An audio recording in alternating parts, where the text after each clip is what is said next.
Hello team, welcome to another ATP Geopolitics video with myself, Jonathan MS Pearce. Ukraine War News Update for the 20th of September 2024, first part thereof. We will start with the Ukrainian General Staff figures for the Russian losses for the day before and some interesting figures to concern ourselves with. First of all, the personnel losses have shot up from the 1,100s to over 1,300. That's the upper end of the range that we have seen of late. It's sort of been between 1,000 and 1,300. And if you have a really, every day is a good day for the Ukrainians. Of course, we're talking about numbers here. Numbers represent deaths of people, and that is a difficult thing to think about. But if we are purely looking at success on a battlefield for the Ukrainians, 1,000 is amazing, but it's the lower end of the spectrum. 1,300 is super high, and today 1,340 I think represents an uptick in activity going on the front line. Now, I haven't done my mapping update for a couple of days. It's just been super busy, and I'm really sorry about that. So I don't know exactly what's going. I will do one after this video, but I don't know exactly what's going on the front line, other than just looking at these figures. The Russians are attacking, they are pushing. There are some people that are suggesting that the Russians really don't have much left in the tank, which is why they have called for the army to be increased in size by 180,000 people. They are throwing everyone they possibly can at the Ukrainians in, say, the Prokros direction in Chasiv Yar. There are rumors that they're throwing totally specialized people, not infantry people, cooks, drone operators, mechanics being thrown into the meat grinder. Don't know how true that is. That's Chasiv Yar claim. It's a case of trying to get as much territory as they can before the weather really turns against them for the Russians. Now, the Ukrainians, if they can just hold, remember, when you start zooming out of this front line, it's not as horrific as you might think when you keep hearing about, how quickly the Russians are taking territory in Prokrovsk. Actually, it's not hugely bad. This is a sort of thing we were expecting in previous counterattacks, which is, take some territory back. We had the Ukrainian counterattacks in Kharkiv and Kherson, and that kind of left people with a false sense of what you can achieve on the front lines, because it was a case of the Russians being completely unprepared, the Ukrainians getting in behind the first line of defense and then causing merry havoc. Certainly up in Kharkiv, not so much in Kherson. That was an operation withdrawal to the other side of the river. But that kind of territory gain is not something we're going to see again, because as the Ukrainians were waiting to get the gear and the training for their counteroffensive, and that came late, every month that passed by with the Ukrainians putting off their counteroffensive, the Russians just dug in more and more, to the point where they had 3 lines of defense, fortifications, bunkers, trenches, every tree line was dug in, minefields, and then you had air defense, and anti-air defense, as well as the ability to defend your front lines with aviation and ATGMs and helicopters, the whole shebang, right? We have got to a point where there's so many drones in the sky that doing surprise attacks along the front line is virtually impossible, and you are not going to take large amounts of land. And then you had the sort of capitulation in Avdiivka, where there was some, good use of tunnels, getting in behind the Ukrainians. The Ukrainians didn't have any weapons and ammunition for 7 months delivered by the US. It was a terrible time period of complete shell hunger. And the Russians started using guided glide bombs and aviation to a massively detrimental level, such that the Ukrainians just sort of capitulated in Avdiivka, and they hadn't built the defenses like the Russians had previously to stop the Ukrainians advancing. The Ukrainians hadn't done that in Avdiivka. They weren't expecting to just completely fall apart there. And the Russians have been able to take advantage of that due to those particular circumstances. And then the Ukrainians have looked at the situation and said, how do we regain the initiative? And there's nowhere along the front line you can do what they did in Kharkiv back in whenever it was, was that 22, going back to end of 22? Anyway, they aren't going to be able to do that again on the front line, but they can sort of do that up on the northern border, which is why, as you've heard me say, they chose Kursk. Kursk was the weakest place that they could attack. The northern border is far easier to take huge amounts of land than anywhere along the front line. But you are not going to see the large amounts of land taken. So even when Pokrovsk is getting that area, the Russians are taking quite a bit of land. On the whole scheme of things, Kursk outdid that in just a month compared to what the Russians have done in the best part of a year. And so it's about getting perspective and understanding that the Russians, I think, are in a bit of a pickle with regards to personnel numbers and material numbers and what they can consistently throw against these places like Pokrovsk and Vuhledar. Yep, they are taking some land, but it's coming at a cost, and the cost is represented here. Massively high numbers of personnel. Tanks 20, so it's over double the daily average. It's a huge day of losses. 39 troop carrying AFVs is right back up there. At double the average. We've got 35 artillery systems, is a high number. Double the average. Still, actually, we have seen many days of higher than that, but that's interesting to get back up to significant levels. 2 anti-aircraft warfare systems, 59 vehicles and fuel tanks, and 6 pieces of special equipment.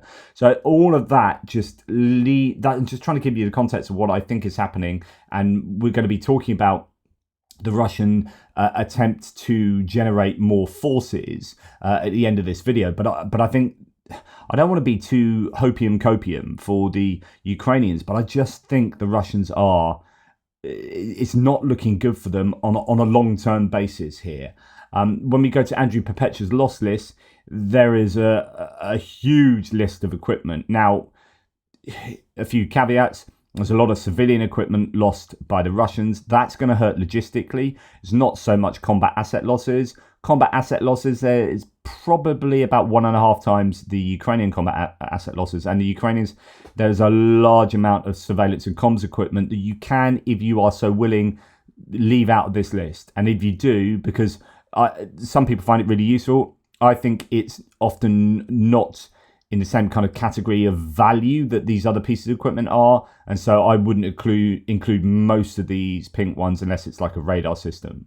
And so once if you were to do that and take out these black ones at the bottom, which are sadly civilian vehicles driven by civilians, so those are just war crimes by the Russians. But as far as a military situation goes, you take them out, and actually the Russians have had a bad day, sort of 3-to-1 loss ratio. Anyway, let's look at the Ukrainian losses here. And as you can see, a number of Starlinks and comms equipment. As Andrew said in the introduction to this, there's a lot of filler in here. Here are losses I could identify yesterday. Honestly, a lot of filler nonsense. Some people use his stats to look at the surveillance and comms losses. I personally don't. So yeah, that's bad. Obviously, losing video cameras and surveillance and comms equipment isn't great. There's another ANTPQ-50. Remember, that's that small light radar thing that you can put on the back of you can put it on a tripod, on the back of a Humvee, whatever. That's going to hurt. That's a counter battery radar, but they are fairly common. I don't know how many they've got, but I assume they'd be fairly common. They're not exactly huge bits of kit. They've lost a crane truck, an engineering vehicle, some artillery. Leopard 2A6 tank has been destroyed, and that's up in Kursk region, abandoned, then hit by an FPV drone. There's a video that I'll show you in a second. An infantry fighting vehicle, an abandoned BMP-1 is the only one there, and then some APCs, M113s, Strikers, Humvees and whatnot, mixture of damaged and destroyed. So nothing too bad for the Ukrainians there. Quite a lot of civilian vehicles destroyed, pickup trucks and what have you. Okay, but not nearly the number that the Russians have lost. I mean, that's a phenomenal amount of equipment they've lost. Loaf. It is a bad day at the office if you are driving a motorcycle or a loaf behind the Russian lines, and then a lot of ATVs as well. I wouldn't suggest playing golf near the front line. You're likely to get had. These Desert Cross 1000-3 golf buggies have been destroyed en masse there. And then looking at their combat asset losses, you've got a couple of multiple launch rocket systems, BM-21 Grads destroyed. That's going to hurt a bit. You've got a few tanks, a few infantry fighting vehicles, some APCs, trucks, and everything else we've already talked about. So nothing too crazy. Just it's another day of heavy losses in terms of massive equipment. Even if there aren't any big ticket items on there for either side. And that then again suggests that the Russians are sort of throwing stuff at the Ukrainians still. So what videos can I show you today? So I don't know quite what's going on here, but I don't know if this is just purely anecdotal or whether this is representative of anything particular. But you've got some Russians carrying an injured person on a stretcher, and then they just dump the stretcher and they do a runner. Now, I don't know if that's because they can hear a drone behind them, but that they do that to an injured person who, to be honest, doesn't look like he's moving. So it could well be that he's finally passed on, but I don't know. That's doesn't suggest a nice bunch of people there. Right, this is the Stridsvagn 122, the Leopard 205. This is the Swedish variant that is, one of the best tanks that the Ukrainians are going to be using. And that has been taken out in Kursk Oblast as they are on, shows that they are, I think it indicates that they will be on the offensive. You can use tanks defensively, of course you can. But it appears that the Ukrainians are trying to take it to the Russians again up there from what I've gathered. But again, I'll check my mapping update soon more properly. What else do we have here? Okay, yeah. So this is maybe a sign of things to come. I mean, it does take one for the team, but this is a Ukrainian Fury unmanned ground vehicle with a 7.62 machine gun leading an assault in the Kursk region. So we've got definite evidence on an offensive maneuver that a ground drone is being used. So we are seeing the battlefield evolve in front of us. This drone was apparently hit by an RPG and an FPV. So it's properly taken out. The Ukrainian soldiers are able to press forward. And arguably this drone is doing its job, which is attracting the fire to it. So you're not firing at the humans running alongside it. And hopefully it causes a bit of issue to the Russian defenders there. So here we have this drone driving along with its little machine gun, having a pop at the Russians there, trying to get. As you can see, they're driving over the mines, the mine going underneath the axle between the wheels there, and doing its thing, and then getting disabled, I presume there, and then getting taken out. But I wonder whether we'll see more and more of this kind of footage as the weeks and months go by. Both sides are working very heavily on UGVs. It's not just a Ukrainian thing. In fact, I've seen almost more Russian. Well, actually, I've seen a greater range of Ukrainian UGVs, but they've all been sort of prototypes on a training ground. The Russians, I think have probably been using them more. But actually, recently we've seen. So I showed you two bits of footage. One of a UGV with anti-tank mines driving into a tank and blowing up there, and one stacked with explosives and driving under a bridge, a railway bridge, and exploding there. So it could be that the Ukrainians are sort of picking up in their usage of UGVs. I'll probably have to contact the Tuchny lot to see if they've got any data on UGVs, see if they're kind of matching the advantage they've had with unmanned aerial vehicles, the aerial drones. So Russia on fire here. Tim White says 2 big fires in Moscow region tonight, just 10 miles apart. South of the city, is it a coincidence? In the village of Mirny, the roof of a metal hangar mysteriously started burning. There are no reports of casualties. It's not known what's made or stored there.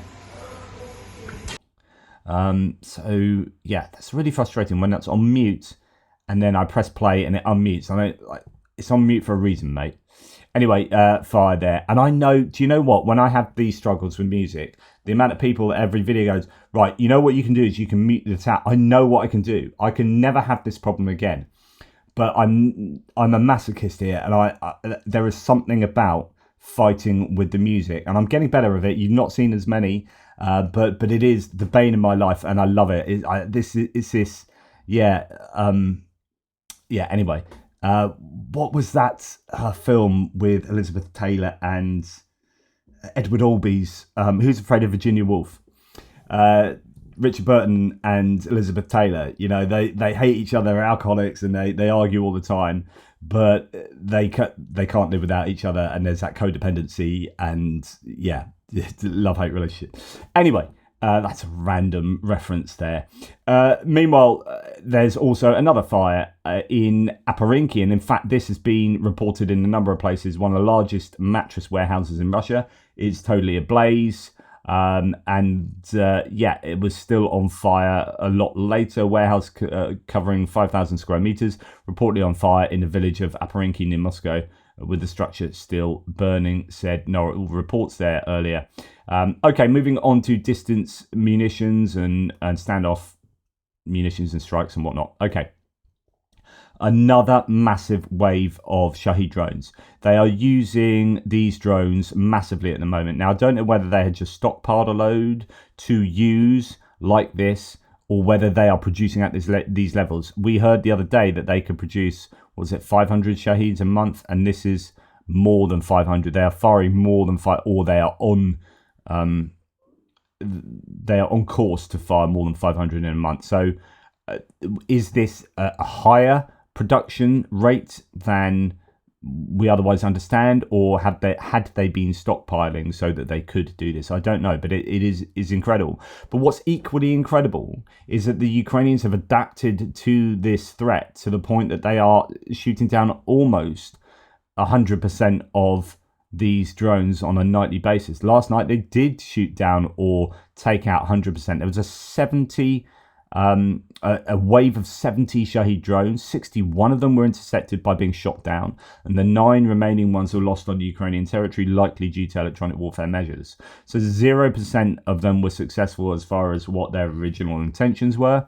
1 out of 1 of the cruise missiles was taken down, and 0 out of 3 unknown missile types, and maybe surface-to-air missiles like the S-300s, or maybe ballistic missiles. So there would have been some damage done last night. Don't know what it was, but three missiles got through. But again, just incredibly impressive Shahed drone rates there.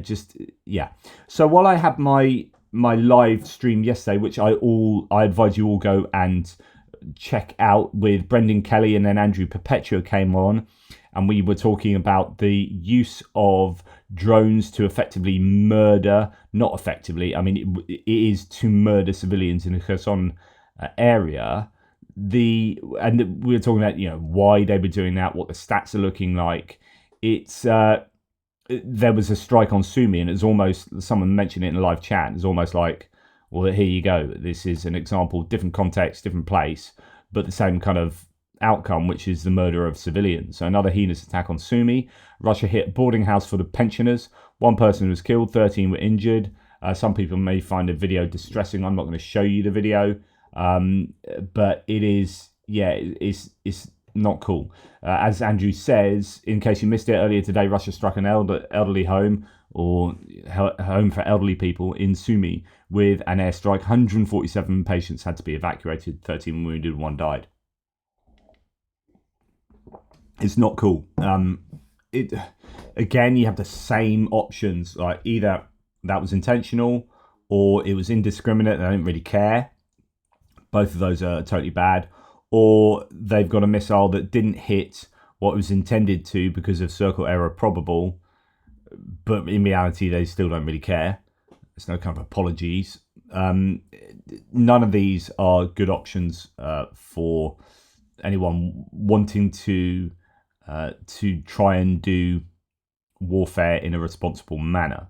Okay, moving on to talk about Toropets and the massive ammunition depot that was destroyed, largely destroyed. We're still trying to work out what the damage has been to it. There is satellite imagery that is emerging as the hours go by, but it was a massive success for the Ukrainians. The rumours are that they maybe sent 100 drones into there, which is really sensible. I like that approach. absolutely take a place out, especially somewhere like this where there is quite a lot of protection for the weaponry. So you've got to try and, hit as many bunkers as possible with as many drones as possible. There's been this rumor that there were a lot of ammunition crates and piles hanging around outside of the bunkers, and that could have caused serious problems. Finally, based on this video and our geolocation, it appears that the first, or one of the first, large detonations happened in the old northwestern section of the ammunition depot in red circle below. So you've got the older area that is covered, there are trees and stuff around it, and then you've got this newer area that is much more uniformly designed. And there are satellite analyses of both. In that older area to the northwest, there is a massive crater in one place. Remember, there was an earthquake of 2.8 on the Richter scale, and then another 19 aftershocks of between 2 and 2.8 on the Richter scale. So this was a significant event. Russia, the Toropets depot, as mentioned here, Tom Bike says, spotted today, bright hot, still cooking off after 2 days. So 2 days later, it was still on fire. Very large crater with a 99-meter diameter. That is a freaking massive crater. A 99-meter crater, that's 325 foot in diameter. Probably from that 2.8 magnitude earthquake blast can be seen. In total, 30,000 tons of ammunition exploded. Not sure, there's a range of what might have exploded and what might have been kept there. Some will state it's about half of that, some up to 30,000. I don't know if we will ever know, but there you go. Then there is another analysis here of the newer part of the depot. I've seen accounts sharing low-res imagery of Toropets and claiming damage isn't that bad. I've seen high-res and can say that it definitely is, says Carl Glenn. So you may hear a load of things, but it appears that the damage is bad, and I'll show you another analysis in a second. Each dot represents a building that has been catastrophically damaged or destroyed. Smoke prevents assessment of other buildings. And that's just in the newer part. Indeed, here we have an analysis. So the Dead District shares one saying the preliminary assessment of the ammo depot damages. So let's look at some of these images first, where red is destroyed, yellow is possibly damaged, unclear due to the smoke, and blue are not damaged. And so you got a couple just up here and a number just in this bottom right hand corner. But everything else may well have been, if it's not been fully destroyed, you don't know what the heat damage is going to be to some of those bunkers. So preliminary assessment is 78 warehouses have been destroyed. So that's 55.7% of all the bunkers there have been destroyed, taken out. Possibly damaged, but it's unclear. Another 36.4%, so 51 warehouses, those yellow ones, not quite sure. Not damaged, 7.9%. So the not damaged could include a lot of those yellow, and the destroyed could include a lot of those yellow. Don't know. But it is, at the absolute minimum, according to this analysis, 55.7% of the warehouses have been destroyed. But likely a lot more than that. So really successful strike on that depot. Right, on to other bits and pieces. So Russia deploys 40,000 troops to Kursk Oblast as Kyiv's incursion continues, says Zelensky. So we've heard that originally, I think it's Sersky had said that there were 35,000 there, or 30,000, I think. Now we've got Zelensky saying 40,000. He had previously said they wanted 60 to 70,000 there. There are claims that they need 150,000 there in order to dislodge the Ukrainians properly. So Zelensky's now claiming 40,000 there.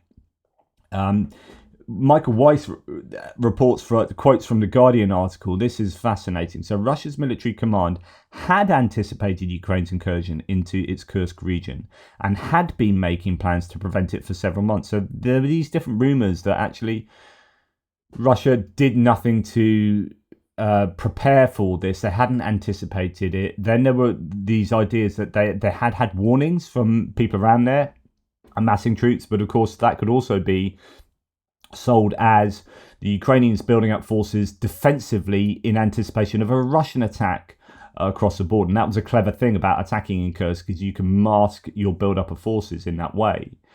And there were these claims that although there was warnings from people locally up to the powers that be, they were ignored and nothing was acted upon. And now we have this article saying actually they were trying to do some things for several months. They had been making plans to prevent it for several months, according to a cache of documents that the Ukrainian army said it had seized from abandoned Russian positions in the region. So they had been trying to do stuff about a potential attack, but it was clearly not enough, not by a long shot. Now we have the UK intelligence update here, moving on to this idea that the Russian army is going to expand by 180,000.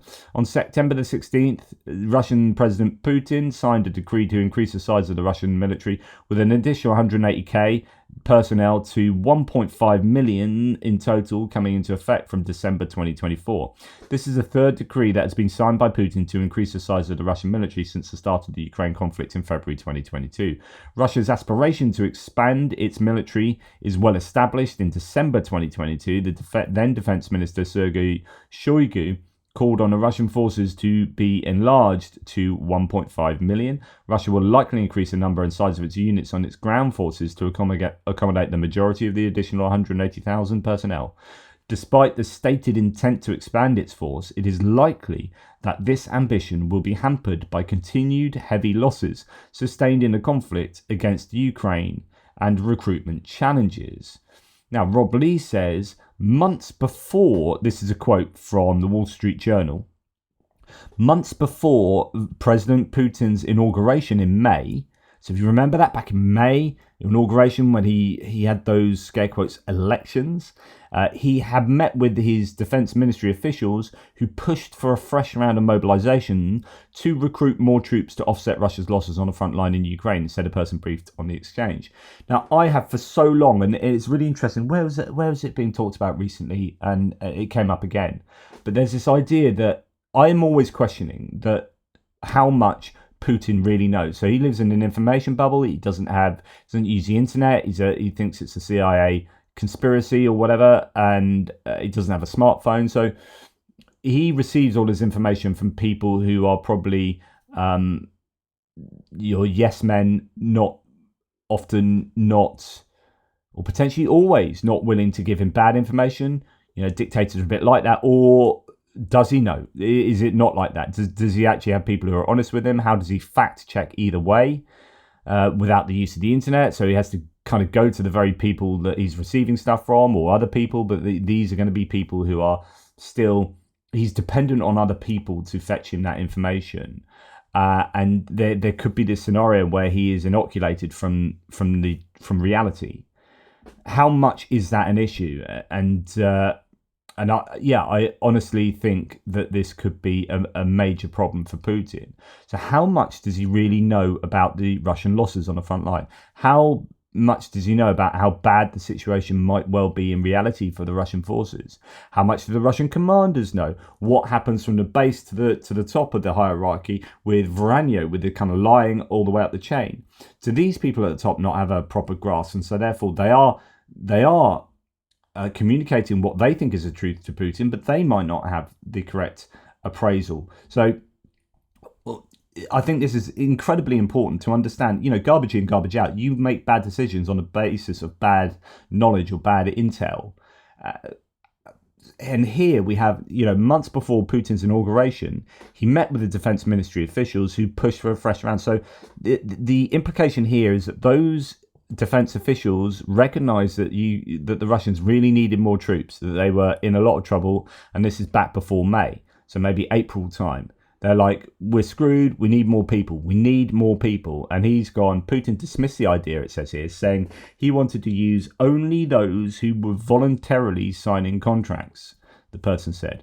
Forces are currently not sufficient to achieve the original war aims, knock Ukraine out of the war, to undermine its military potential, or protect border regions of the Russian territory, said the person briefed on the exchange with Putin.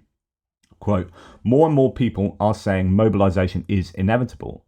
And you may want these people only to be volunteers signing up voluntarily. whilst also doing this kind of klepto mobilization of getting immigrants who haven't done their paperwork properly, or getting people from abroad. Again, that's voluntary, isn't it? I mean, you might be selling them a lie, but the idea is that they're willingly coming to serve in your army, rather than forcing people to a forced mobilization, which is very bad for the for popularity ratings, etc., etc. So it's a really difficult situation. Rightfully, Putin wants to minimize any kickback about the war. So he wants to get away with recruiting as many people as he possibly can without causing that kickback. But at some point, they are going to run out of those people who are willing to come from abroad or even from his own population. And I think they have long been there. And there's been this growing need to do a mass mobilization. And that's a dilemma. As we always say, you don't want to provide a problem, because problems have solutions. You want to provide a dilemma where it's the least worst option, but both the options or all of the options are bad. And here he's like, okay, I mobilize, and that's great because I can overcome them on the battlefield because I have way more troops than them. But actually, in mobilizing, it's so unpopular that I lose politically, and there's a bit of a revolution or too much of an upset back at home. And also, it's economic suicide. So what do? Do I mobilize and have economic suicide and a popularity crash, or do I not mobilize and we're screwed in the war? And of course, he can't get off this train. This train is just rumbling on. There's no off-ramp for Putin. The only off-ramp is to accept that it was a really bad decision to do this and he's lost the war. So there is no off-ramp. It's like Keanu Reeves and Sandra Bullock hurtling down a road at 50 miles an hour, and you ain't getting off that bus. It is going, and you either crash it, or all the options are bad. What does he do? And we might well see that he's going to be forced to mobilize and have to suck up all the ramifications of a forced mobilization. Now, the last thing I'm going to talk about is, here we've got Kadyrov driving around his Tesla, fitted with a machine gun, having lots of fun in his Cybertruck, doing Ramzan Kadyrov warlordy stuff. So the Chechen warlord there, driving on his modern horse. On a steel horse I ride, and I'm wanted, dead or alive. Bit of a music quiz there for you. So apparently, either Tesla or Musk have turned off the Cybertruck. So that's nice. Elon Musk did not act nicely. He gives expensive gifts from the heart and then remotely turns them off. You probably remember his gift, the Cybertruck, which we equipped with the machine gun and sent to the SVO. The machine coped with combat missions perfectly, demonstrated maneuverability and good protection for the crew. So recently Musk remotely turned off the Cybertruck. This is not manly. We had to tow the iron horse. How is that possible? Elon, is that how it's done? Well, of course, I wouldn't congratulate or denigrate Elon Musk here, probably. My guess is that it possibly has nothing to do with Musk. It probably has everything to do with sanctions. And Tesla will be forced to turn it off because I'm fairly sure Ramzan Kadyrov is a sanctioned individual and he shouldn't be allowed to be buying this and then having the access to its networks as a sanctioned individual. So my guess is that they are fulfilling their obligations under law to turn it off. So I probably wouldn't. It's not like Elon Musk's in charge of he doesn't micromanage it that well. And knowing what he does with the coding on Twitter, maybe you could argue he does. But anyway, I'd say that's more to do with sanctions than Musk himself. But there you go. Screw you, Kadyrov. You can flog that dead horse. Right. Okay. Thank you for watching. I really appreciate your support. Please like, subscribe, share, jump up and down. Stand on your left leg for 20 seconds and drink half a cup of tea. Do all of those things and I'll be really happy. Take care. Speak soon.